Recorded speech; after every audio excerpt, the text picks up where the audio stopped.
नमस्कार, आपके साथ मैं हूं सुखवीर। आप देख रहे हैं आपका अपना चैनल भिवानी हलचल। सबसे पहले की नजर आज की न्यूज हेडलाइंस पर। गोवर्धन पूजन पर्व पर शहर के विभिन्न स्थानों पर अन्नकूट प्रसाद वितरण का कार्यक्रम आयोजित। 100% नेत्रहीन सुमन को सरकारी नौकरी मिलने पर किया सम्मानित। संजय मेमोरियल कॉलेज के पास झाड़ियों में मिली लाश से आसपास के क्षेत्र में सनसनी।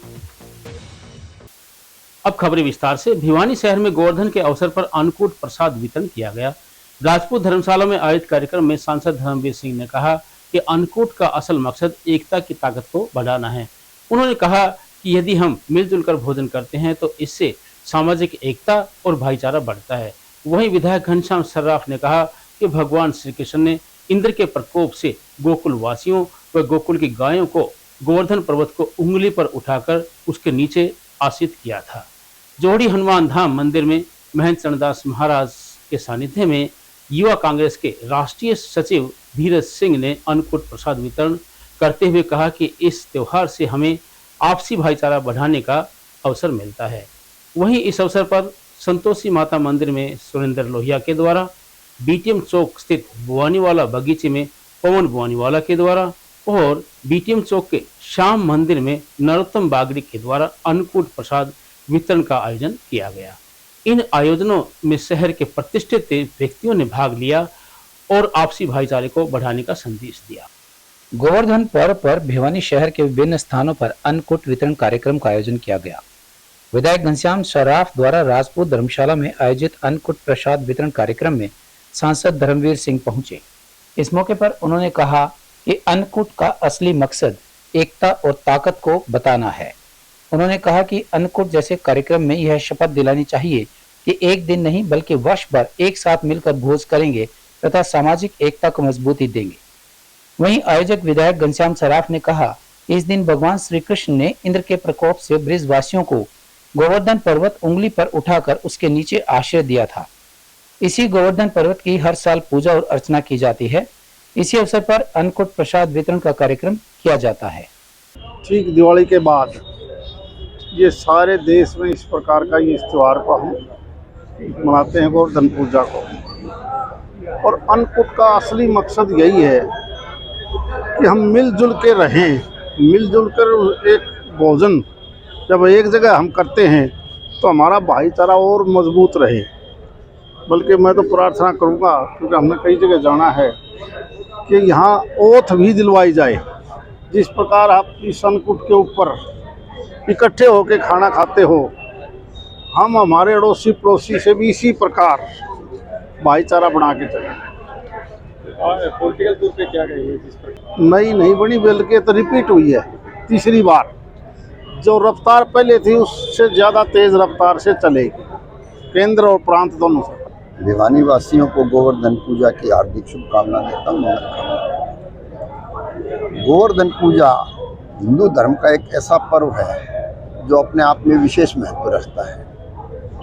भगवान श्री कृष्ण ने जब मथुरावासी तकलीफ से गुजर रहे थे तो गोवर्धन पर्वत को अपनी अंगुली, छोटी अंगुली पर उठा करके और उनका सबका उद्धार किया था, उन सबका कल्याण किया था, उन सबकी समस्याओं का निराकरण किया था। इसमें तरह तरह के विभिन्न पकवान भगवान श्री कृष्ण को अर्पित करके, और ये पर्व इस तरह से मनाया जाता है कि जैसे भगवान कृष्ण स्वयं उपस्थित, और भगवान श्री कृष्ण के लिए जो व्यंजन है वो बहुत प्रिय होते हैं, विशेषकर मिष्ठान कूड़ा बहुत प्रिय था। तो आज इस राजपूत धर्मशाला में विधायक श्री घनश्याम जी सर्राफ ने इस कार्यक्रम का आयोजन किया है। मैं उनको बधाई देता हूँ और शुभकामनाएं देता हूँ कि जोड़ी मंदिर धाम में आयोजित अन्नकूट प्रसाद वितरण के अवसर पर महंत चरणदास महाराज ने कहा, इस बार 2 दीपावली होने के कारण गोवर्धन पूजा व अन्नकूट प्रसाद वितरण का आयोजन शनिवार को किया जा रहा है। गोवर्धन पूजा में श्री कृष्ण, गोवर्धन पर्वत और गाय की पूजा का विधान है। उन्होंने बताया कि इस दिन भगवान कृष्ण ने देवराज इंद्र के घमंड को गोवर्धन पर्वत उठाकर चूर चूर कर दिया था। इस अवसर पर युवा कांग्रेस के राष्ट्रीय सचिव धीरज सिंह विशेष रूप से मौजूद रहे। आज अन्नकूट का प्रसाद दिया गया है। दीपावली के बाद में ये दिन गोवर्धन के नाम से जाना जाता है। भगवान विश्वकर्मा की पूजा भी होती है। और एक धर्म का कार्य जो चलता है वो लगभग यही होता है कि हम सब मिलकर के कहीं न कहीं अपने देवताओं को, अपने संत महात्माओं को भंडारा लगाएं, प्रसाद लगाएं। तो ये अन्नकूट का भंडारा अपने आप में बहुत अलग से है, क्योंकि हरियाणा नहीं बल्कि भारतवर्ष का एक नंबर का जो बड़ा भंडारा होता है अपने भिवानी हनुमान जोड़ी धाम में किया जाता है, जिसमें 3000 करीब लीटर लस्सी की कढ़ी बनाई जाती है और 4000 किलोग्राम अन्य सामग्री का जो भंडारा लगता है, जिसमें 10,000 के करीब लोग यहाँ उसमें हिस्सा लेते हैं, भाग लेते हैं। और भगवान को भोग लगा करके सब लोगों को प्रसाद वितरित किया जाता है और खिलाया भी जाता है। तो ये बहुत अच्छी बात है सब लोगों के लिए। सब ने मिलकर के ये प्रोग्राम किया है और सब मिलकर के इसको भुगता भी रहे हैं। ये तो सैकड़ों वर्षों से लगातार चला रहा है, बाकी कुछ साल से ज़्यादा विशाल हो गया है। उसकी व्यवस्था सब लोगों का, जितना भी क्षेत्रफल बढ़ता है, जितने भगत बढ़ते हैं, उतना उसका विस्तार होता है। ये पूरी भिवानी के अंदर जगह जगह भगवान गोवर्धन जी के आज इस कार्यक्रम के उपलक्ष्य में अन्नकूट का प्रसाद जो अनेकों रूपों के अंदर बनता है, और आज हमारे यहाँ मां जोड़ी धाम में भी जो सैकड़ों वर्षों से, मुझे पता लगा कि सैकड़ों वर्षों से लगातार यहाँ प्रसाद बना करके बांटा जाता है। बड़े हर्ष का विषय है। इससे हमारे समाज के अंदर एकजुटता और अखंडता देखी जाती है। शहर के सर्कुलर रोड स्थित संतोषी माता मंदिर में खटाई रहित एवं अष्टादश औषधि युक्त प्रसाद तैयार कर वितरित किया गया। इस कार्यक्रम की अध्यक्षता समाज सेवी सुरेंद्र लोहिया और शिव भक्त महेंद्र लोहिया ने की। इस अवसर पर विभिन्न संगठनों के प्रतिनिधि उपस्थित रहे। कार्यक्रम में लस्सी व बेसन से बनने वाली कढ़ी, सब्जी व पूरी का प्रसाद के रूप में वितरण किया गया। आयोजन में सांसद धर्मवीर सिंह व विधायक घनश्याम सराफ विशेष रूप से पहुंचे। अन्नकूट का प्रसाद आज हमने अपने संतोषी माता मंदिर में 36वीं बार लगाया है। हमारे मंदिर की खास बात यह है कि हम कोई भी इसमें खटाई की चीज़ यूज़ नहीं करते। माता की कृपा से प्रसाद इतना अच्छा बनता है कि सभी आने वाले भक्त और साथी यही कहते हैं कि ये प्रसाद हमें बहुत अच्छा लगा, ताकि क्योंकि ना इसमें खटाई पड़ती, ना कोई और चीज़ पड़ती, ना कढ़ी का प्रसाद लगता। कढ़ी का प्रसाद की जगह हम खीर का प्रसाद बनवा देते हैं। तो आज दीपावली के बाद जो ये इतना बड़ा अन्नकूट का जो त्यौहार है, ये सभी ने मिलजुल के बनाया। सभी साथी आए और प्रसाद लेकर के गए। हमें बड़ी खुशी है कि हमारे छोटे काशी में इस तरह के त्यौहार बड़े उत्साह के साथ मनाए गए। वहीं बीटीएम चौक स्थित भवानीवाला बगीची में भवानीवाला परिवार द्वारा अन्नकूट प्रसाद वितरण कार्यक्रम का आयोजन किया गया। आयोजन में शहर के प्रतिष्ठित व्यक्ति पहुंचे और आपसी भाईचारे का संदेश दिया। आयोजक पवन भवानीवाला ने बताया कि सैकड़ों वर्ष पुराने उनके पारिवारिक मंदिर में प्रति वर्ष अन्नकूट का प्रसाद लगाकर यहाँ बैठा करके भक्तजनों को भोजन करवाया जाता है। यह परंपरा उनके पूर्वजों द्वारा शुरू की गई थी और भगवान की कृपा से अनवरत चलती रहेगी। वहीं सुशील भवानीवाला ने कहा कि दीपावली के बाद मिठाइयों को हजम करने के लिए अन्नकूट का प्रसाद अति उत्तम है और यह साइंटिफिक रीजन है। भारतवर्ष के अंदर हिंदुओं का सबसे बड़ा त्यौहार माना जाता है। ये 5 दिन का त्यौहार होता है। पहले दीपावली आती है, दीपावली से पहले धनतेरस आती है और दीपावली के बाद अन्नकूट का प्रसाद लगता है। और अन्नकूट का महत्व बहुत बड़ा है, क्योंकि इस दिन भगवान श्री कृष्ण ने गोवर्धन धारण किया था। तो लोग सभी हिंदू गोवर्धन की पूजा करते हैं और गोवर्धन की पूजा करने के बाद छोटी काशी भिवानी में और सारे भारतवर्ष में अन्नकूट का प्रसाद लगाया जाता है। और इस अन्नकूट का प्रसाद को महत्व हम लोग इसलिए मानते हैं कि अगर हम कृषि दृष्टि से देखें तो इस दिन सब नई फसलें आ जाती है, चाहे चावल है, ज्वार है, बाजरा है, मकई है, ये सब हम यूज़ करने से पहले भगवान को अर्पित करते हैं। तो भगवान को अर्पित करने पे सब लोगों को भोजन की व्यवस्था होती है। और जब भगवान को कोई चीज़ अर्पित की जाती है तो भंडार भर जाते हैं। कोई चीज़ की कमी नहीं रहती। जो है इसलिए लगाया जाता है क्योंकि दीपावली पर इतनी मीठा खाया जाता है, उसके बाद मोटा अनाज आ जाता है। मोटा अनाज खाने के बाद इतना हजम होता है कि सर्टिफिकेट भी जो है अपना सारा लोग खाते हैं तो हजम हो जाता है सारा मीठा। और फसल आने पर आगे फिर दी जाती है। यहाँ बहुत 110 साल पुराना मंदिर भी है और ये भाईचारे का प्रतीक है। आज सभी भाईचारा सतीश बिरादरी मिलकर के यहाँ पवन भाई ने आयोजन किया है। मैं बधाई देता हूँ इनके परिवार को भी, इनको भी, और सभी प्रशंसकों को, मित्रों को कि अन्नकूट जो एक भाईचारे का त्यौहार है, नई फसल का, किसान की तरक्की का, व्यापारी की तरक्की का एक त्यौहार है, उसको बहुत मिलजुल करके मना रहे हैं। ये बधाई के पात्र हैं। सभी भाइयों को इस अन्नकूट के मौके पर मैं बधाई देता हूँ। बीटीएम मिल्स रोड स्थित श्री श्याम मंदिर में भगवान श्री कृष्ण को अन्नकूट प्रसाद का भोग लगाकर भक्तजनों में प्रसाद वितरित किया गया। श्री श्याम मिलन मंडल के मुख्य संरक्षक नरोत्तम बागड़ी ने बताया कि यह अन्नकूट कार्यक्रम मंदिर में प्रतिवर्ष आयोजित किया जाता है। इस कार्यक्रम में कृष्ण भक्त भगवान के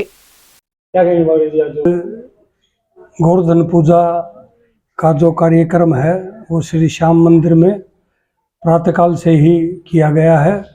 गोवर्धन महाराज की मूर्ति की स्थापना की गई और इस इलाके के लोगों ने बड़ी श्रद्धा और चाव के साथ गोवर्धन भगवान की पूजा अर्चना की और उसके बाद में भंडारे का आयोजन किया गया, जिसमें सैकड़ों लोगों ने प्रसाद ग्रहण किया। जैसा कि आप सभी इस बात को जानते हैं कि गोवर्धन पूजा का अपने आप में विशेष महत्व है। जब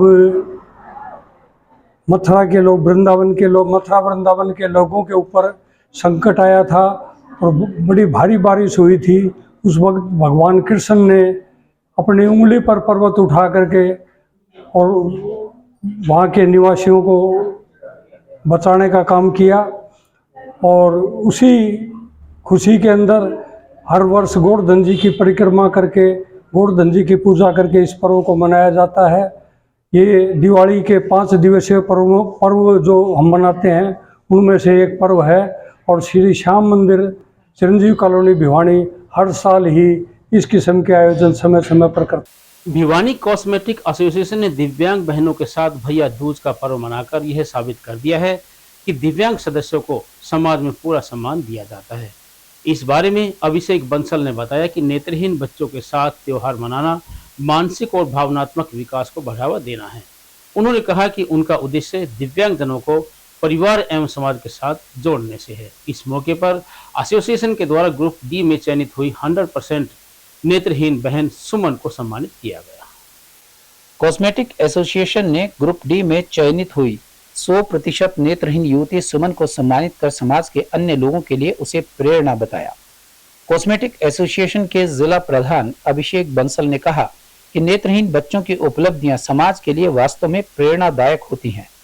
ये बच्चे कठिन परिस्थितियों में भी अपनी क्षमताओं को साबित करते हैं और समाज के लिए एक मिसाल बनते हैं, जिसका जीता जागता उदाहरण नेत्रहीन युवती सुमन है, जिन्होंने अपना लक्ष्य साध कर मेहनत की तथा सफलता हासिल करते हुए ग्रुप डी में चयनित हुई। उन्होंने कहा कि सुमन की सफलता हमें सिखाती है कि असली चुनौती शारीरिक बाधाओं में नहीं होती, बल्कि हमारी सोच में होती है। किसी भी शारीरिक कमी के बावजूद यदि इरादा मजबूत हो तो कोई भी लक्ष्य प्राप्त किया जा सकता है। देखिए, जो एक लड़की है यहाँ सुमन, उसने ओपन से 10वीं की है, ओपन से बीए कर रही है। वो डी ग्रुप में जो भर्तियाँ हुई हैं हाल ही में बिना खर्ची पर्ची वाली, इसमें भर्ती हुई है उसकी। आज उसका हमने सम्मानित किया है। ये लड़की के माँ बाप नहीं है, सिर्फ भाई बहन है और यहाँ आंध्र विद्यालय में इसका पालन पोषण हो रहा है बहुत अच्छे से। तो उसका सम्मानित किया है हमने मोमेंटो देकर। और भैया दूज का भी कार्यक्रम हमने आज ही बनाया है, क्योंकि यहाँ भैया दूज आज बनाते हैं, तो हमने भैया दूज का कार्यक्रम भी आज ही बनाया है। ये देखो, पोस्टिंग पे बात है, इसकी पोस्टिंग जहाँ भी आएगी नौकरी करने के लिए तैयार है।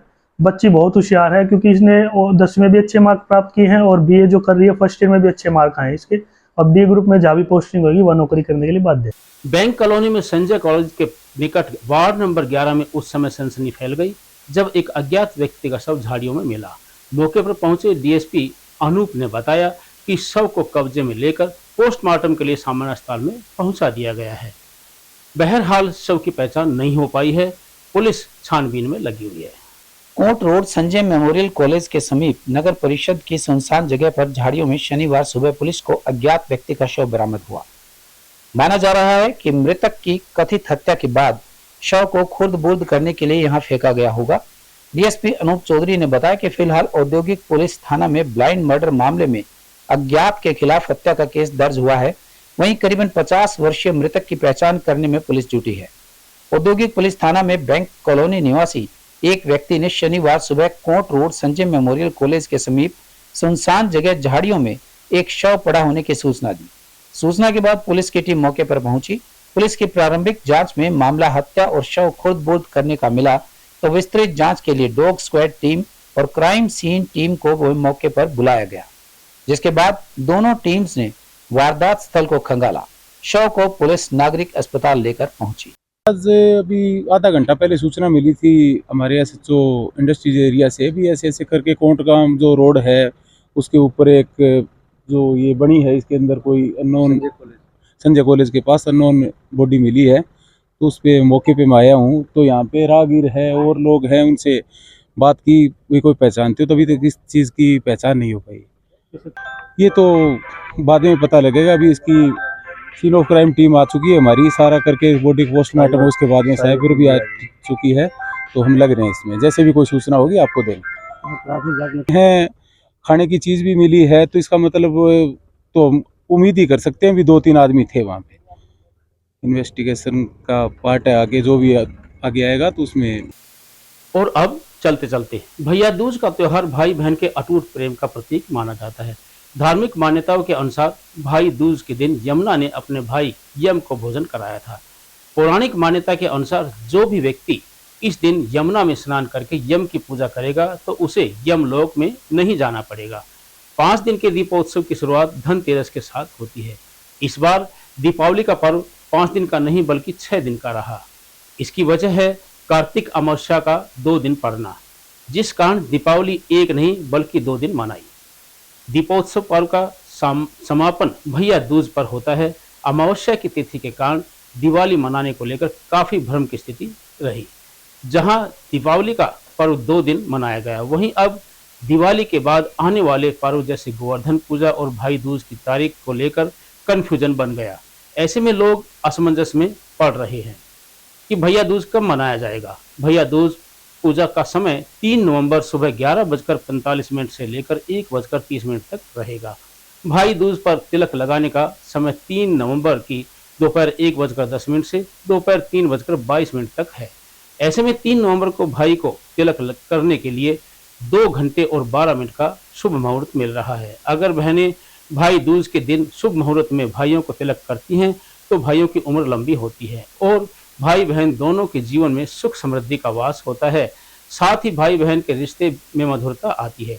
इस दिन बहनें भाई को अपने घर आमंत्रित कर अथवा साएं उनके घर जाकर उन्हें भोजन कराती हैं और तिलक लगाती हैं। भोजन के उपरांत अपने भाई को पान जरूर भेंट करें। मान्यता है कि पान भेंट करने से बहनों का सौभाग्य अखंड रहता है। और अंत में फिर से एक नजर आज की न्यूज हेडलाइंस पर। गोवर्धन पूजन पर्व पर शहर के विभिन्न स्थानों पर अन्नकूट प्रसाद वितरण का कार्यक्रम आयोजित। 100% नेत्रहीन सुमन को सरकारी नौकरी मिलने पर किया सम्मानित। संजय मेमोरियल कॉलेज के पास झाड़ियों में मिली लाश से आसपास के क्षेत्र में सनसनी। अब मुझे दीजिए इजाजत। देखते रहिए आप अपने चैनल भिवानी हलचल।